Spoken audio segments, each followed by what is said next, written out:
Welcome to Podcast 3 Pagi. Kali ini kita akan ngobrol santai sama teman gue yang berprofesi as a model. Kenalan dulu dong, gimana? Halo, gue Amel. Sekarang kerjanya itu sampingan jadi model, tapi gue juga mahasiswi kedokteran di salah satu universitas yang mungkin kayak lo nggak bakal tahu deh. Kok Universitas gitu? Yarsi. Ya Oh, kadang oke. soalnya orang tuh di mana kuliahnya Yarsi di mana sih gitu. Kan sedih Jujur ya. gue juga kurang tahu, sorry. Makanya kan sedih banget kan. Kalau kalian gak tahu atau mau tahu, Yarsi sekarang udah punya rumah sakit, bagus banget. Jadi kalian bisa datang ke situ. Gue Wah, jadi promosiin Yarsi. ngundangnya ke rumah sakit ya. Iya, Oke, kenapa nih? ngomongin yang model nih udah berapa lama jadi model? Belum lama lah. Gue mulai model itu tadinya tuh iseng-iseng kan. Jadi waktu gue jadi awalnya itu gue tuh emang suka banget sama dunia fashion. Terus nyokap gue itu masukin gue dulu ke Gadis Sampul. Waktu umur gue tuh masih baru 12 tahun, bener-bener baru 12 tahun. Tahun berapa berarti itu? Tahun berapa ya? 2008 deh kayaknya. 2007 ke 2008 deh. Ya pokoknya tahun Oke. segitulah. Terus abis itu, karena gue dulu orangnya bener-bener introvert, terus gue juga gak suka di depan kamera, gue lebih suka gambar. Pokoknya gambar baju gitu kan, karena gue suka banget fashion design. Terus ya udah dari situ gue Ups, kayaknya keputus nih. Oke, kita akan tunggu Amelnya balik lagi.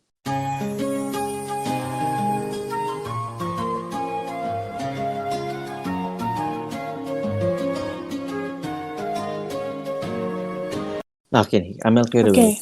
Halo Mel. Halo. Ya, keputus tadi ternyata. Oke, internetnya emang lagi parah nih ya. Iya, makanya. Oke, tadi gue nangkep sampai lu suka fashion design, gambar. Boleh dilanjutin nggak? Gimana tuh?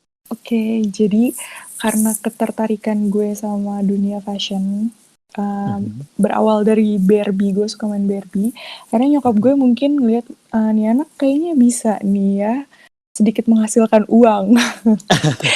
Terus ya udah akhirnya nyokap gue daftar ke Gadis Sampul, dulu majalah Gadis. Kebetulan gue juga sering dibeliin nyokap gue, di langganan Gadis.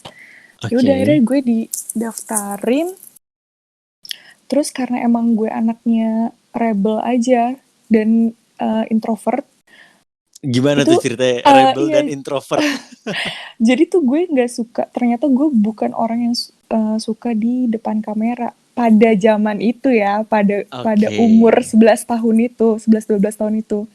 Nyokap gue udah daftarin, gue udah disuruh foto pakai kaos putih, hot pants gitulah pokoknya. Template. Iya, oke, template banget. Udah didaftarin ke Gadis lewat pos dulu ya. Iya, terus lewat pos. Ternyata pemilihan semifinalist ke finalis gitu, kalau nggak salah deh, gue agak lupa. Itu gue nggak mau, gue nangis. Pokoknya gue nggak mau foto. Jadi disuruh datang ke gedung Gadisnya, disuruh casting gitulah pokoknya. Gue bener-bener nggak mau, gue nangis karena gue takut ketemu banyak orang, terus kilatan foto itu loh. Oh, flashnya ya? Iya, flashnya ya. Gue agak takut dulu, nggak tahu sih kenapa. Ya udah akhirnya, ya nih anak kayak nggak bisa ngasilin duit lah, udahlah. Terus kayak nyokap gue akhirnya mencoba yang lain. Jadi dulu tuh gue sering diikutin lomba gitu loh, foto atau misalkan dulu tuh jualan baju itu dari katalog atau enggak dari blogspot kan. Iya, benar. Iya, jadi gue dari situ sih suruh, kamu udah berani aja gitu. Aku nggak mau. Ya, kalau sekarang kan banci kamera ya, wah. Iya. Oke. Dari situ sih awalnya. Oke. Berarti kenapa diarahinnya ke model bukan ke fashion design itu karena emang nyokap pengen punya anak model gitu. model. Ya karena dulu dia juga ya sama-sama lah. Oh, jadi nyokap tuh model juga Iya, ya model pada zamannya. iya pada zamannya. Kayak suka foto bantuin temennya gitu. Oke. Oh, Terus itu berlanjut sampai kuliah iya atau sampai gimana? sekarang. Jadi tuh dulu itu gue sempet nggak mau foto lagi gitu karena emang cita-cita gue jadi fashion designer, gue mengejar itu kan. Mhm. Terus emang kayaknya gue nggak cocok di depan kamera, foto gue ya biasa aja gitu kan. Oke. Terus tiba-tiba gue pulang sekolah waktu SMA, di depan parkiran itu ada yang ngejegat gue, kamu mau gak ikut audisi atau casting untuk jadi bintang majalah apa ya, gue lupa. Oh, majalah ini boleh sebut merek gak sih? Boleh dong. Yes atau Itu Bintang pada zaman itu. itu di Semanti. Iya itu di Swanti. Oke. Tahun 2012 gue inget banget, gue baru mau keluar mau pulang. Terus tiba-tiba Oke. dijegat gitu, terus kayak ini penipuan nih. Kayak gue udah di apa sih? Pokoknya kalau ada orang yang tiba-tiba nyamperin itu namanya penculik gitu kan. Terus kayak gue kayak ini gak baik deh. Terus gue langsung pergi gitu kan, maaf saya nggak berminat, gue langsung bilang kayak gitu. Terus Itu ya di udah, luar gerbang tapi. di luar gerbang itu bener-bener gue baru keluar. Terus tiba-tiba orang itu nyamperin gue. Kan Oke. agak scary gitu kan, tapi emang talent scouting pun di mall kayak gitu. Mhm.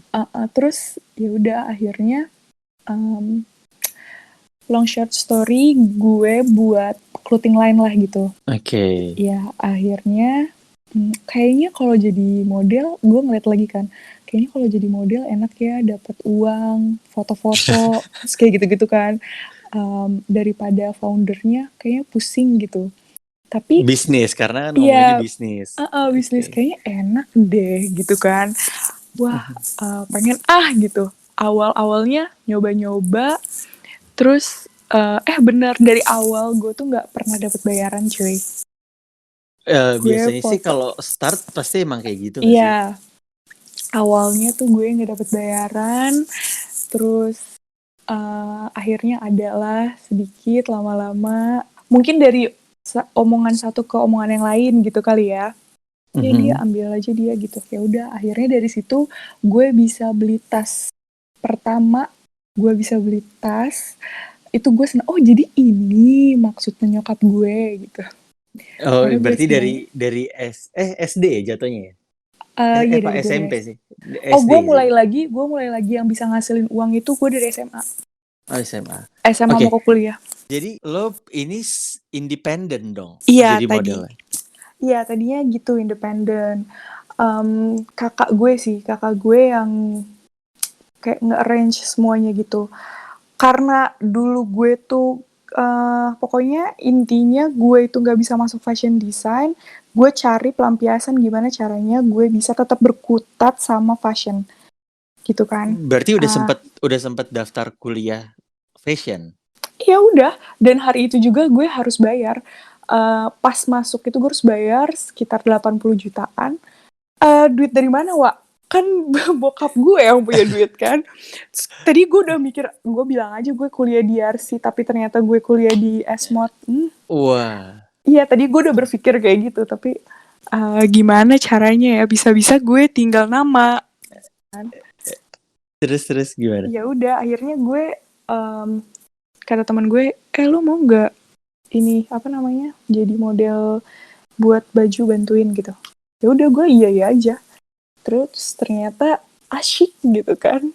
Oke. Menghasilkan juga, jadi ya beginilah sekarang. Terus tapi sempat ikut agensi gak sih? Gue tuh bukan agensi gitu ya. Gue tuh lebih ke dulu tuh gue disuruh sekolah modeling. Nah di sekolah modeling itu kita tuh di scouting gitu. Jadi kita sering dapet job. Tapi sekolah modelingnya itu ada agensinya. Kita dapet job dari situ. Pokoknya banyak banget deh. Waktu itu job-jobnya itu banyak banget. Juga alhamdulillah ada penghasilannya. Terus dari situ jadi orang tuh tahu, oh ini modelnya ntar dipakai lagi gitu. Oke. Kayak Terus gitu sih. sempet Abang None juga kan? Iya. Itu Aduh tahun malu berapa? deh. Tahun berapa? Tahun 2019. Baru Oh, baru kemarin. tahun lalu ya berarti. Baru tahun lalu gue. Jakarta mana? Jakarta Pusat. Jakarta Pusat. Ceritain dong. Gimana bisa akhirnya sampai ikut Abang None dan sampai mana ikutnya tuh? Oke, jadi gue sebenarnya emang gue tuh anaknya on the spot banget.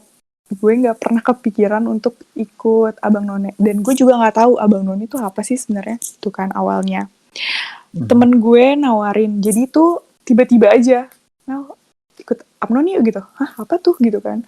Gue baru, jadi 2018 itu gue juga baru ikut ajang Miss gitu deh. Oke. Gue males menceritakannya. Kenapa? Cerita aja dong, lumayan kan buat yang kepo gitu Pengalaman ya. kan, pengalaman. Iya, jadi karena itu sekali lagi ya, gue suka mencari pengalaman. Terus juga kalau cewek itu pakai gaun tuh kayaknya bagus banget ya, kayak Barbie gitu kan. Aduh, pengen banget deh gitu. Akhirnya gue disuruh ikutlah Miss Global itu. Terus juga itu udah dilatih sama agensi gue, sekolah modeling gue itu udah dilatih banget cara jalan dan sebagainya, dibantuin sampai cara pakai baju dan sebagainya. Oh, jadi kayak gini ya menjadi seorang Miss gitu kan. Akhirnya gue ikut ajang itulah. Gue makasih banget nih sama Look Academy. Terus abis itu 2019-nya temen gue nawarin ikut Abang None. Ya udah, akhirnya gue daftar dan ternyata masuk. Gue juga kaget, kok bisa ya gue masuk gitu. So, ya udah, akhirnya dari situ lebih kebuka lagi jalan untuk karir. Jadi buat kalian yang kayak gue pengen ikut ini nih, tapi kayaknya gue nggak memadai deh. Jangan judge yourself from the beginning gitu, karena lo nggak akan tahu apa yang akan terjadi sama lo nantinya gitu. Gue juga awalnya kayak gitu, gue takut gue apa sih, kayaknya gue nggak mungkin jadi ini jadi itu gitu. Apnon itu duta pariwisatanya Jakarta ya. Dia itu nge-represent Jakarta dari segi kulturalnya, terus juga dari segi apa namanya? Apa sih paling pariwisata Apa yang gue sih? tahu ya. Pariwisatanya. Iya. Aduh, kenapa jadi gue belibet gini ya? Maaf ya, ini udah malam. Terus dari segi pariwisatanya gitu.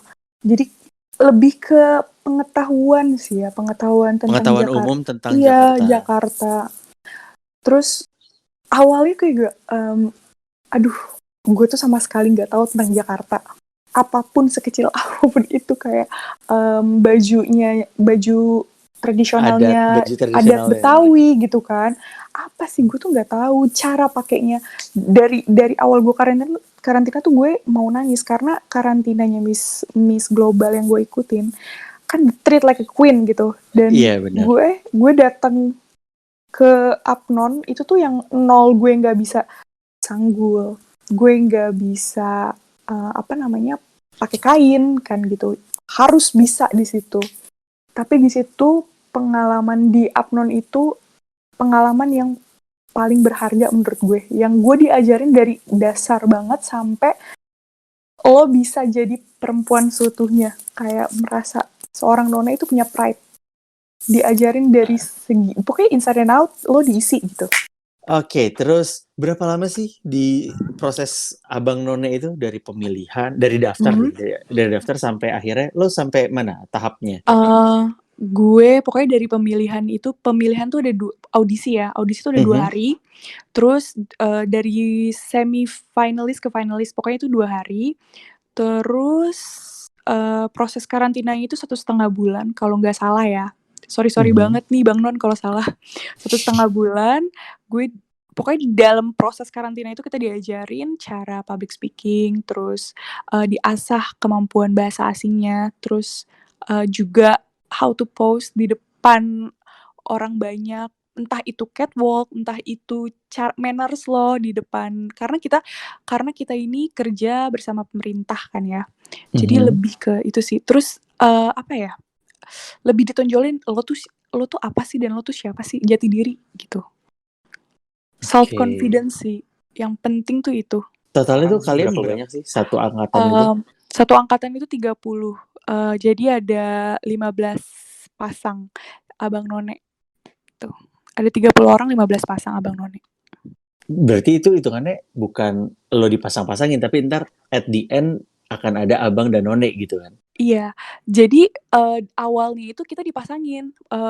Bisa jadi menurut tinggi, bisa jadi jadi gue nggak tahu ya ini menurut lo atau gimana. Menurut lo gimana nih? Gue itu kan nggak sipit ya. Lo ada sih. Ada ya. Terus apa namanya? Abang gue ini sipit. Mungkin dari situ kayak dari appearance kita hampir sama gitu. Iya, jadi kalau dipasangin itu lebih ke dari tinggi juga, terus ada kesamaan juga. Dari situ sih diambilnya. Karena yang sepasang itu kayak nggak jauh beda gitu lah. Pokoknya intinya kayak gitu. Oh, intinya mereka ini kayaknya cocok Chemistry berdua deh, ngerit chemistry. Iya, Iya, bener. harus lihat chemistry juga. Karena abang dan none akan bekerja sama dari proses karantina itu sampai nanti selesai. Kan nanti kan ada apa namanya finalnya ya. Di malam final itu dipilih lagi nih 3 besar yang akan menuju ke DKI. DKI itu ntar dipilih lagi yang akan jadi abang none Jakarta, the face of Jakartanya. Jadi bukan kota administrasinya. Gitu. Jakarta itu punya 6 kota administrasi.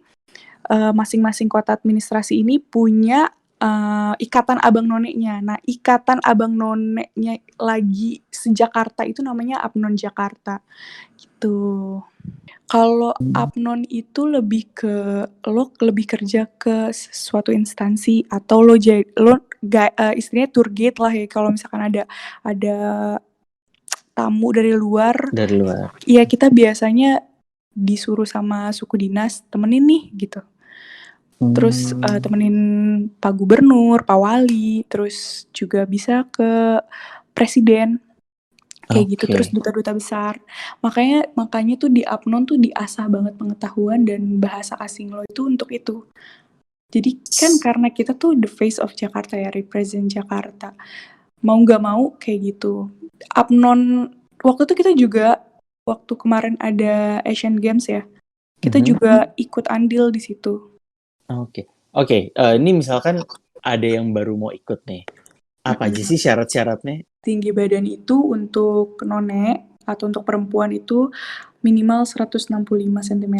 Kalau untuk abang atau untuk laki-lakinya minimal 170 cm.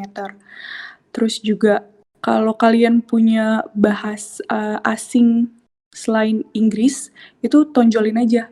Lebih bagus. Di angkatan gue tuh ada yang bisa bahasa Arab, bahasa Prancis, bahasa apa lagi ya? Jepang, gitu. Bahasa Cina, Mandarin. Ya itu akan sangat useful sih ya. Iya banget. Untuk pariwisata. Iya, karena di lapangan lo nggak akan tahu lo tiba-tiba ditugasin jadi apa. Kayak gue cerita sedikit nih. Ya nggak apa-apa. Apa yang menarik? Jadi waktu gue dalam penugasan itu gue tuh belum di briefing. Jadi kita biasanya itu di briefing itu berapa jam sebelum acara. Ya lo deg-degan lo harus. Iya, lo nggak tahu apa-apa terus tiba-tiba. Iya kan. Jadi tuh kalau jadi abang none itu emang lo harus multitasking sih. Gitu. Ternyata gue jadi MC. Di acara? Di acara Lebaran Tanah Abang. Waktu itu gue jadi MC. Terus yaudah lah nggak apa-apa. Ya emang udah pekerjaannya kayak gitu kan. Crowd-nya gimana? Audiensnya? Audiensnya ya cukup banyak ya, karena di situ datang Pak Gubernur, Pak Wali gitu. Formal banget berarti ya? Semi formal sih, karena ada ini pembukaannya formal, tapi acaranya semi formal, ada banyak acara di situ, gitu kan. Nah kebetulan kalau emang Apnon itu buat acara yang kayak gitu ya, Mhm. Itu lo tuh harus pinter gimmick jadi MC, kayak lo harus asik riang dan kayak, "Bang Non, ini apa Eh, ini?" Gitu kan. Oke, itu lu sama abangnya dong? Iya, sama abang gue. Nah, dan lucunya lagi, jadi kayak ada miskomunikasi gitu loh antara, Oke, abang dan abang. Jadi, dari di hari itu ada 2 penugasan. Yang satu itu penugasan di Pasar Baru, yang satu lagi penugasan di tempat gue di Tanah Abang. Nah, oke. abang yang harusnya kerja sama gue, ngejob Ketukar. hari itu, bukan cuy, dia salah karena emang, gue nggak tahu, pokoknya singkat cerita, itu salah jam. Jadi dikiranya acaranya jadinya jam 1 siang, ternyata acaranya jam Oke. 7 pagi. Jadi Wah, kalau jauh jadi dong iya, acara. makanya. Terus Jadi apnon ya, Wak, acara jam 7 pagi, kita tuh datang harus standby tuh harus jam setengah jam 6, jam 5. 5:30. Iya, jam Dan 5 itu lo sih ya. udah dan itu lo udah make up full, yang Yes. make up none, as you know, itu harus medok banget kan. Heeh. Dan ya udah kan, gue panik dong. Aduh, Bang Raffi, sorry banget nih gue ceritain. Gimana gimana? Jadi gue datang, terus oh Bang Raffi belum datang, tapi tumben nih gitu kan. Gue chat dong, Mhm. kok delift tapi udah hampir sejam belum dibalas ya. Gue agak panik nih, tapi acara belum.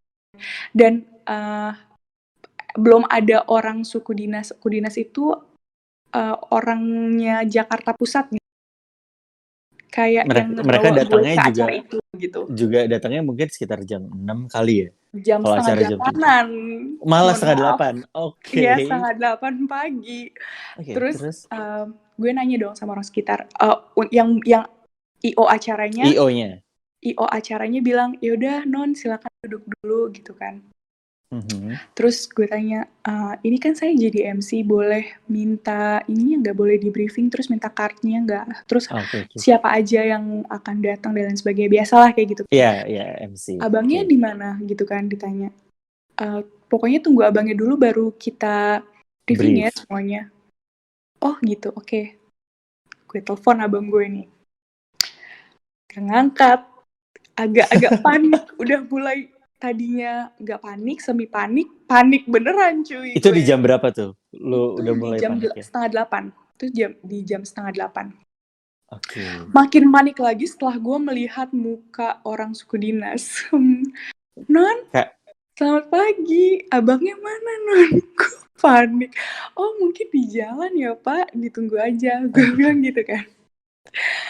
Aduh, gue udah pusing banget nih. Gitu. Gak mungkin kan gue nge-MC di atas sendirian, cuy. Sendirian. Iya, Akhirnya bullshit banget.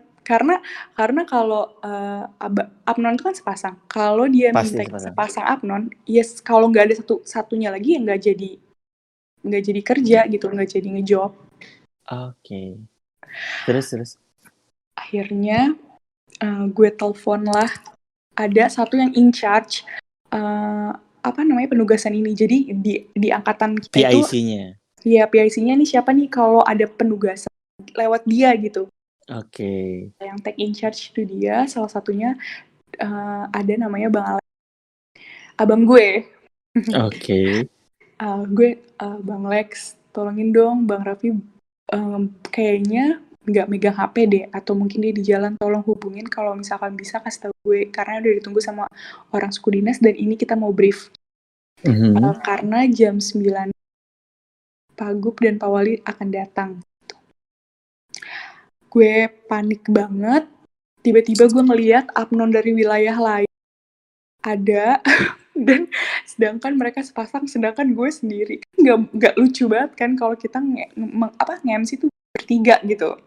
Oh, emang biasanya berapa banyak sih apnon yang Pak, untuk di MC gitu? Kok bisa ada apnon lain gitu? jadi biasanya kita dari apnon wilayah lain bisa nugas bareng sama kita. Itu Oke. untuk acara, karena ini acaranya gue juga nggak tahu ya gimana. Pokoknya kita biasanya kerja bareng, bisa kerja bareng gitu. Mhm. Ya udah, akhirnya ternyata abang yang kerja sama gue ini ternyata salah miskom di jam. Akhirnya dia dateng. Di Ya udah, jam? di jam gue lupa di jam berapa. Dan akhirnya yang jadi MC itu Abnon wilayah lain itu. Karena kan gue gak ada pasangan ya kan tadi. Oke, terus Dan lo jadinya gimana? Cancel atau enggak. Dan lucunya gue jadi, lo tau apa? apa tuh? Dirijen. Hah? Dirijen. Jadi dirijen Indonesia Raya? Iya. Ya ampun, dengan udah full makeup dong, full makeup Iya. ala Abnon, Iya ala makanya. nonenya. Gue jadi dirijen karena mungkin aduh kasihan banget ya nonek satu ini udah Sendirian datang udah pagi-pagi makeup ya, sendirian nah kayak gitu kan. Udahlah gue kerjainnya dia jadi dirijen. Lo dirijen. tahu gue paling benci nyanyi di depan orang dan gue nggak bisa nyanyi yang hiduplah Indonesia. Oh my god, itu adalah hal termalu gue panjang masa. Nggak, tapi kan katanya si abangnya datang kan? Datang Itu kondisi setelah setelah acara mulai dong. setelah acara mulai. Jadi Terus jadi gue di panggung dengan dirijen. Itu gue sendirian cuy. udah Sorry. abis dari situ, abis dari Sorry, situ sorry. apa tuh? Ada abang, tapi abang yang gantiin abang yang harusnya kerja sama gue. Ada satu, namanya Bang Dasta, dia bareng gue. Tapi kalau yang jadi dirijen itu nggak mungkin abang. Jadi harus nonek kan. Oh, Gitu. Jadi, oke. ya udah jadi gue jadi dirijen yang, lo tau gue hampir, lo tau gak sih kalau orang nggak pede untuk nyanyi, jadi kayak hiduplah Indonesia. Jadi kayak suara tuh hilang gitu, lo ngerti gak sih? Tapi emang sampai nyanyi juga ya? Gue kira mandu doang. Enggak, nyanyi. Dan itu nggak pakai mic, jadi lo harus gede. Teriak. Hiduplah Indonesia. Iya kayak gitu. Terus tapi audiensnya nggak ngeh dong. Mungkin ngeh tapi nggak, ya udahlah ya. Ya Mungkin nggak mungkin nervous nggak gitu. nggak mungkin nggak ngeh. Ya lo bayangin aja itu di depan Pak Gubernur, Pak Wali, dan Abnon wilayah lain. Itu tahun Betapa berapa berarti? malunya. Tahun 2019, bulan April, Mei. Oh, Agak lupa sih bulan apanya. oh, oke.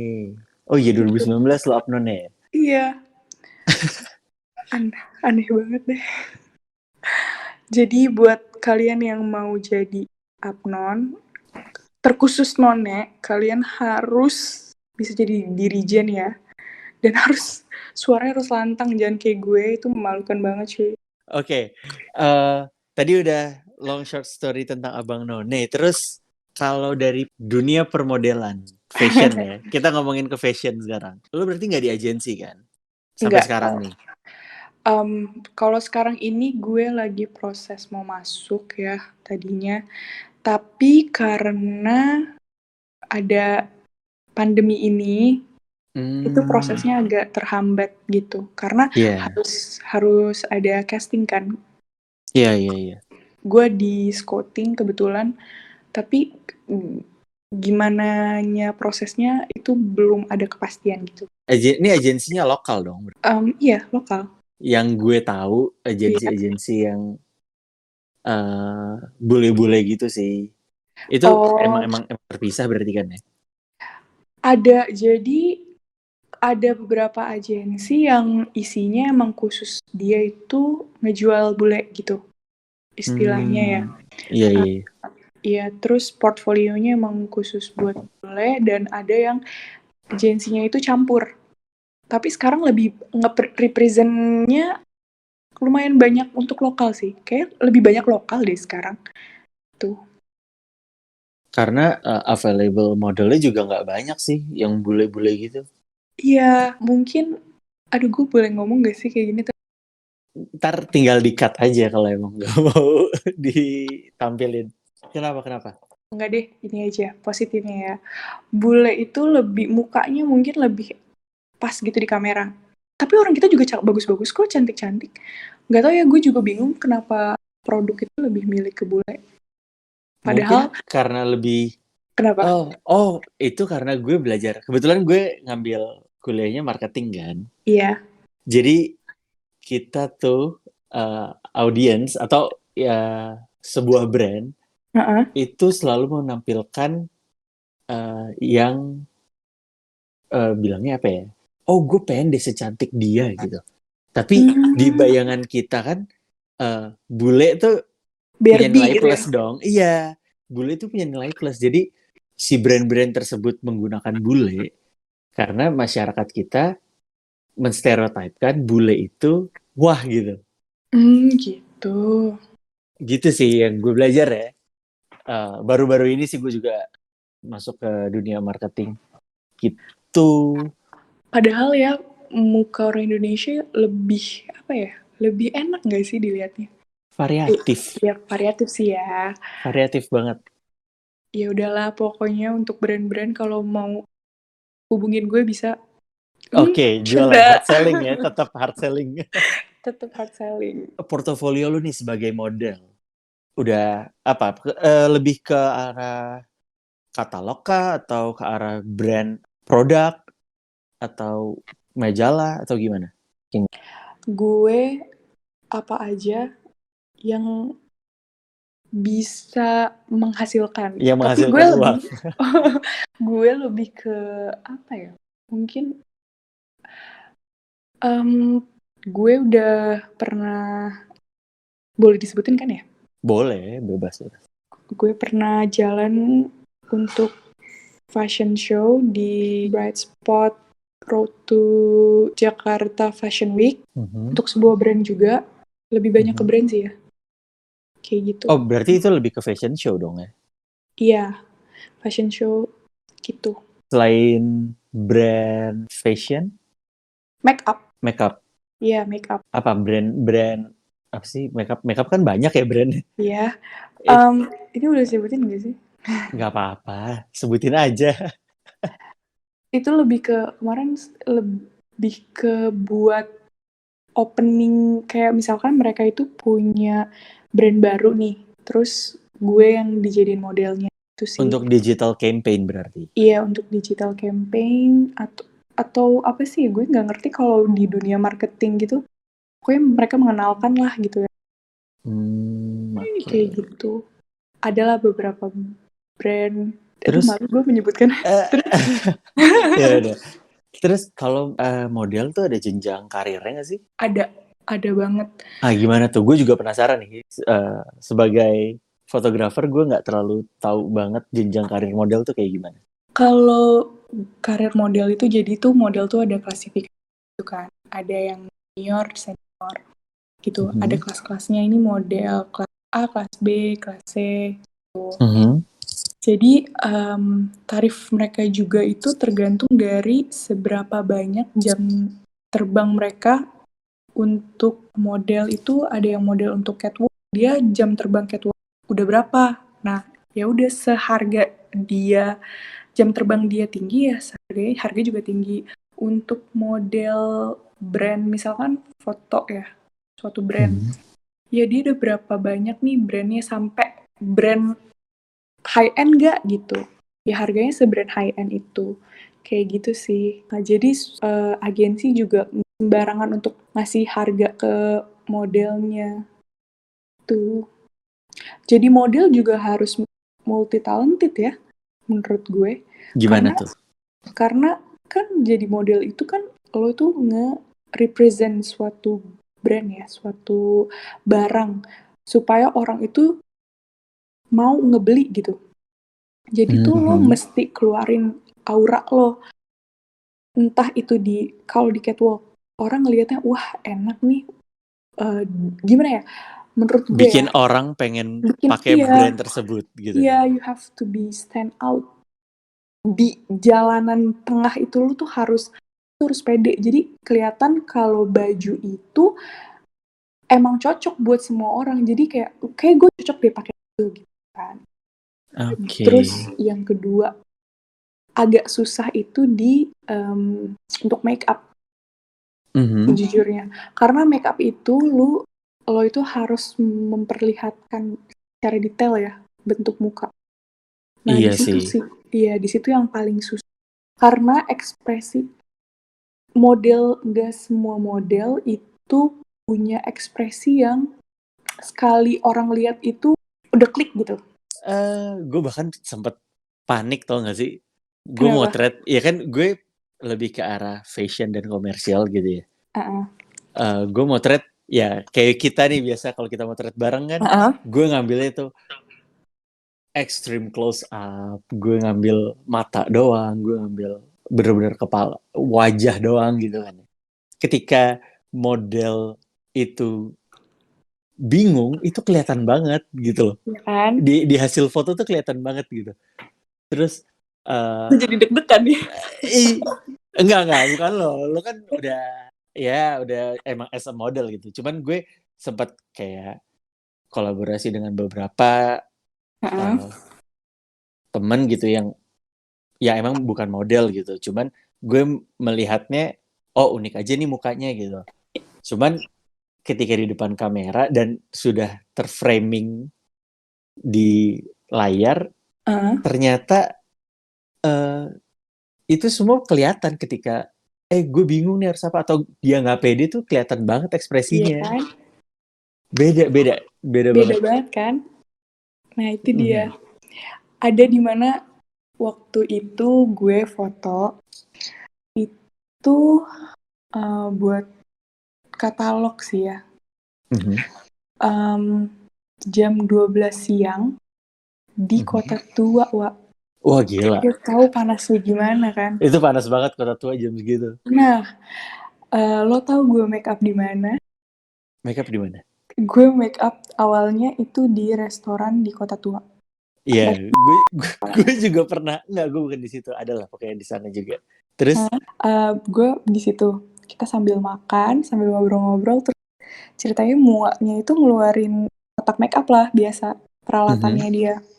Set keluarin, gue udah cuci muka, baru keluar dari toilet, baru masang complexion. Disamperin sama satpamnya, Wak. Dibilang gak boleh make up di sini. Lo panik gak? sumpah, ntar gue juga cerita ya mengenai photoshoot di Kota Tua. Oke. Terus Gue kayak cimol putih banget karena complexion. Disuruh keluar, cari tempat make up yang lain, dan oh my god, itu tuh jadi tuh dari ke tempat fotonya itu aduh gue di nggak tahu mana? sih namanya, gedung tua gitu deh pokoknya, di Yang depan apa? kali. Gedung Toko Merah. Iya mungkin itu kali ya, gue juga Iya, nggak tahu, biasanya sih maaf itu banget. sih spot fotonya sih. Situ kan Apnon, kok nggak tahu? Iya makanya, aduh malu deh jadi cerita abis jadi Apnon. Pokoknya iya di situ, maaf banget nih Bang Non, maaf Ikatan Apnon. Terus Terus gue jalan, lo bayangin gue jalan dengan muka dempul as hell, jam 12 siang ya kan, jam lu 12 nyebrang siang, gitu. nyebrang setelah makan, keringet bercucuran, dielap-elapin sama muka. Mhm. Keringetan, iya, gue kayak dalam hati, iya, gue jalan, akhirnya sampai di situ harus make up di mobil, karena lo tau lah kan ya, di gedung tua itu nggak mungkin kan lo make up. Iya benar, nggak ada tempat makeup sama sekali di situ. Nah, akhirnya gue di mobil, lo ngebayang gak sih make up di mobil dengan dia bawa pouch yang besar itu, si muanya itu? Mhm. Pusing gak sih lo make up di mobil? Jujur gue Sumpah. pusing banget. Iya, itu gue nggak tahu ya. Gue nggak pernah nanya model gue saat photoshoot. Karena beberapa kali gue selalu sounding ketika gue photoshoot di outdoor gitu ya, apalagi public space. Gue selalu bilang sih ke model dan ke muanya, ini pertama-tama pas datang pasti make up-nya di mobil dulu. Makanya gue bawanya Innova, gue buka tuh bagasinya buat naruh peralatan gitu kan. Peralatan make up-nya, koper make up segala macam. Jadi pagi-pagi itu kan karena emang restoran-restoran belum buka juga kan. Iya. Dan gue nggak tahu sebenarnya ini job desk-nya fotografer apa bukan gitu. Untuk Kenapa? nyariin tempat make up. Oh, iya itu job desk-nya sih, salah satunya. Iya, enggak. Soalnya kan gue di hire sebagai Oh, fotografer. gitu. Oke. Kondisi gue di hire sebagai fotografer, cuman ini masalah tempat make up juga harus gue atau klien gue yang nyari gitu. Terus? Karena kan ada beberapa ya kayak lo Kak, tiba-tiba diusir gitu. Itu ya, gue pun sempat cukup berdebat sih dengan salah satu kafe di situ, gue lupa namanya. Jadi gue booking aja bilang untuk 12 orang kita mau makan siang di sini gitu. Oh yaudah, mereka antusias kan karena mau gue booking gitu tablenya. Ini mungkin buat fotografer atau yang mau motret tapi nyari base camp, ini triknya bisa dipakai sih. Lo datang ke restoran, terus bilang aja kita mau foto-foto nih, atau enggak kita mau makan siang di sini untuk 12 orang misalkan gitu, tim kita ya. Terus oke, makanannya apa aja gitu. Ntar kita kasih tempat khusus deh, meeting room gitu. Dia kan excited kan karena kita mau booking tempat gitu. Minimum purchasing juga harus kita tanya berapa. Kalau masuk budget ya udah, kalau nggak masuk budget cari yang lain gitu. Akhirnya gue bilang ke situ, gue datang jam 10-an. Jam 9, ya jam 10 lah dia baru buka gitu. Terus, Mbak saya mau order ini dikeluarin jam 12 siang buat makan siang tim saya gitu. Oh oke. Kita duduk di mana nih? Dalam aja Mas, udah disediain. Oh ya udah. Pihak restorannya ternyata nggak expect gue bawa peralatan yang jadi masalah tuh peralatan makeup sih. Iya, itu Kan dia. cukup berantakan kan. Terus kayak ditanya lagi, sebelum makan siang tuh ditanya lagi gue katanya sampai manajernya mau ngomong apa, gue nggak ngerti deh. Gue sama L akhirnya ngadep ke mereka terus bilang, Mas ini buat apa ya rame-rame gini? Oh enggak, kita cuma mau makan siang kok di sini, gue bilang gitu. Terus tapi itu ada makeup gini-gini, kalau mau syuting di sini ada biayanya Mas, katanya gitu. Enggak, kita nggak syuting di sini kok, orang saya mau foto-foto di luar gitu. Jadi pokoknya kita selalu defensif, kita tuh cuma mau makan di situ, sama aja kayak customer lainnya, cuman bedanya ya kita mau makeup doang gitu, numpang makeup, intinya gitulah. Dan itu walaupun dijutek-jutekin setelah itu gitu, tapi ya udahlah, gue mikirnya ya udah nih, ini project selesai, gue nggak ke situ lagi kan. Jadi daripada harus diusir, because we need shelter gitu. Jadi ya gue beli, lo seneng kan gitu intinya. iya.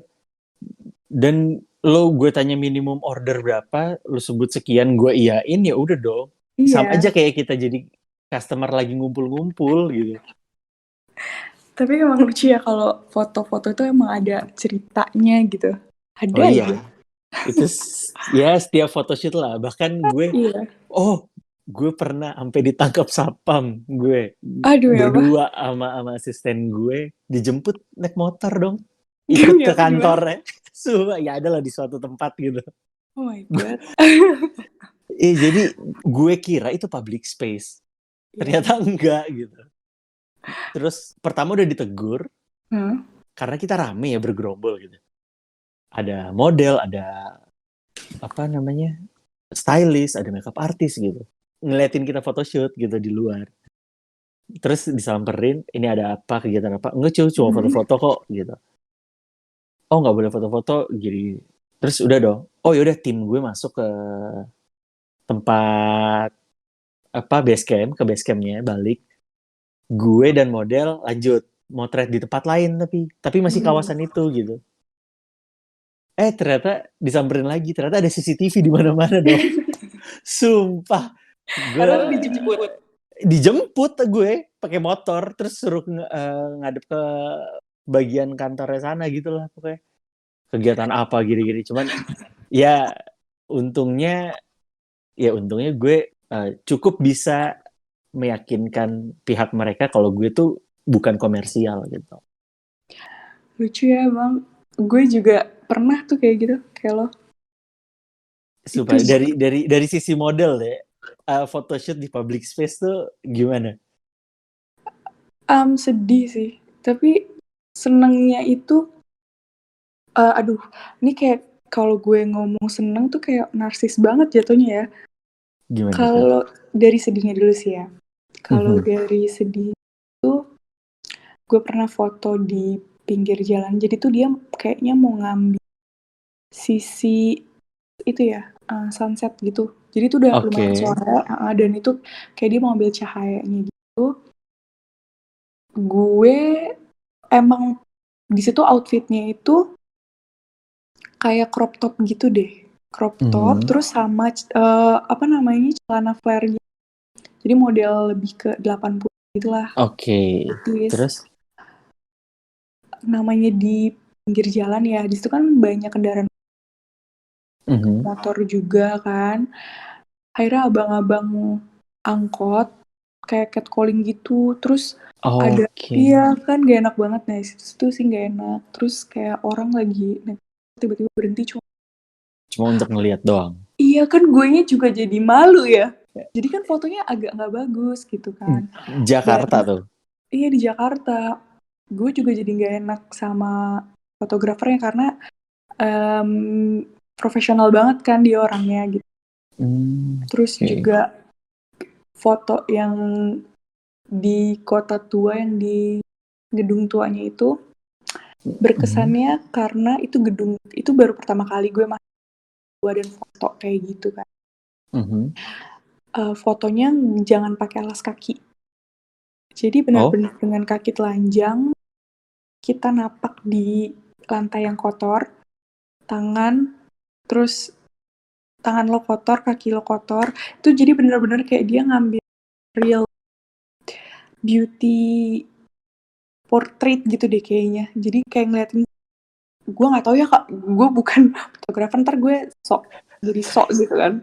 Nggak apa-apa, Jadi, nggak apa-apa. Terus? terus ganti bajunya juga bayangin ya, ganti baju. Jadi ada kamar mandi, tapi kamar mandinya ya udah gitu yang menakutkan. Gue takut banget Ih. ketempelan. Sumpah Wak, gue takut banget ketempelan sampai gue pulang kayak, aduh gue berat gak ya? Gue sampai kayak gitu cuy. Oh, ini gedung yang lo 2 lantai itu bukan sih?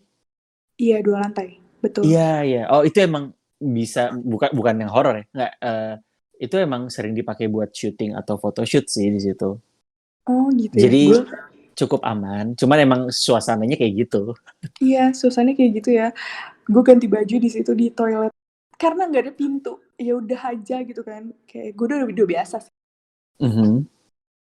Terus ya udah akhirnya gue akhirnya kita lebih ke dalam lagi untuk foto.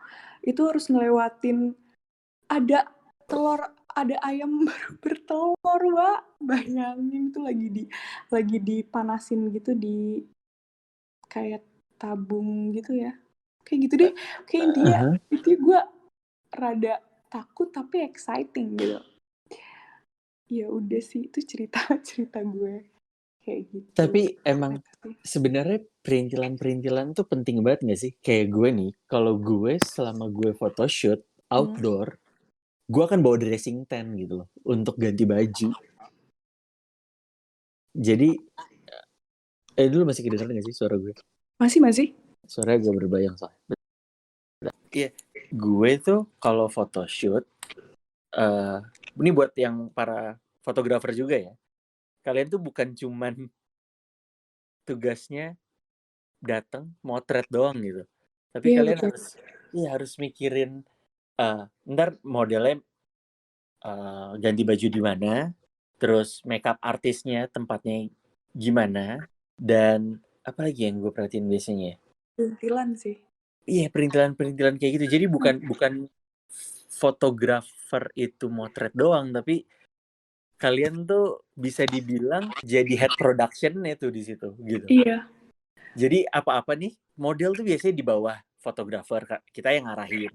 Terus begitupun dengan asisten, dengan makeup artist itu kan Nah, biasanya iya betul. fotografer itu yang in charge gitu, yang tanggung jawab sama production itu gitu. Kadang-kadang gue suka agak gak enak sih. Jadi ada beberapa fotografer yang emang dia ngasih mood board, oh harus gayanya kayak gini, tapi di lapangan gue tidak mengikuti board itu, kayak misalkan gayanya gitu. Terus ya fotografer mengingatkan harus kayak gini. Jadi gue lebih suka untuk diingatkan kalau gue salah. Kadang kan ada yang ya udahlah gitu kan. Jadi guenya merasa tidak enak. Apalagi ya pengalaman gue itu, Sometimes iya. kalau model sih secara produksi kalau komersial emang biasanya sesuai mood board gitu. Iya. Cuman untuk kan biasanya tiap model tuh ada sisi terbaiknya dia. Iya. Iya kan? Itu nggak sih yang Iya, pengen betul. ditonjolin gitu loh. Iya, betul. Ada pose-pose andalan biasanya mereka tuh. Iya, Tiap-tiap betul. model. Itu. Tinggal komunikasi sama fotografernya aja sih. Nah, iya itu dia maksud gue. Kadang si fotografer itu, oh lu lebih nyaman di sini. Dia akan ngambil sisinya dari situ ya. Ngambil Iya, angle. iya. Gitulah kadang-kadang. Gue juga ada cerita sih kalau fashion show. Ini lucu banget. Gimana? Tahun berapa nih fashion show-nya? 2019 di akhir kalau nggak salah deh. Untuk fashion show festival atau Untuk fashion show ini Bright Spot. Bright Spot? Dia membawakan suatu brand gitu kan. Mhm. Jadi bajunya itu dress dan itu kayak fit in body. Oke. Ya, detailnya itu dia itu V-neck dan ada inline di kakinya. Dia ada belahan gitu kan. Mhm. Ceritanya kalau lo V-neck kayak gitu kan lo nggak butuh daleman kan. Mhm. Kita para model akhirnya pakai sentoplas. Jadi Ya, lo menggunakan sentoplas untuk iya. menutupi bagian tertentu, terus? Ya, terus gue juga pernah fashion show itu di akhir, itu fashion show akhir buat ngebawain karya salah satu desainer, salah satu kebanggaan Indonesia deh kayaknya. Dia bagus banget sih emang. Ya, lebay banget ya gue. Tapi emang dia bagus banget dan dia udah baju kebaya gitu dan as you know, kebaya itu kan see through ya. Mhm. Dan itu gue nggak boleh pakai daleman cuy. Terus? Dan lagi ya begitu, jadi pakai penutup yang menutupi daerah-daerah harus ditutupi. Kayak gitu. Astaga, itu hitungannya suka duka ya, mau nggak mau Iya, emang harus kayak gitu ya? kayak lo bilang jadi model, dapet duit cuman foto-foto doang, makan tuh. Lo Lo harus harus punya tahu. confidence yang tinggi, Nah, iya lo kan? harus tahu di dalamnya itu nggak segampang apa yang lo lihat, cuy. Udah gitu semua mata tertuju gitu kan. Nah, kalau lo salah blocking, out. Lo nggak akan dipakai lagi tuh sama biasanya itu sama koreografer. Dia nggak suka nih satu model ya udah pakai. Makanya tuh jangan salah. Kadang gue suka sebel sih ya. Lu mah enak, foto-foto doang dapet duit. Gue iya. Iya, Iya, itu juga sering saya dapatkan ya iya gitu ya. kan? Kayak, lo nggak tahu di dalamnya tuh kayak gimana, cuy. Iya, bener. Oke lah nih, udah mau jam 12:30, mungkin kita closing aja ya kan. Oke, mungkin sekian untuk podcast kali ini. Buat lo yang ada ide, gue harus ngobrol tentang profesi apa lagi, lo bisa langsung chat gue, DM gue di Instagram atau lo komen aja di @rakafirzi. So, kita closing aja ya. In 3, 2, 1.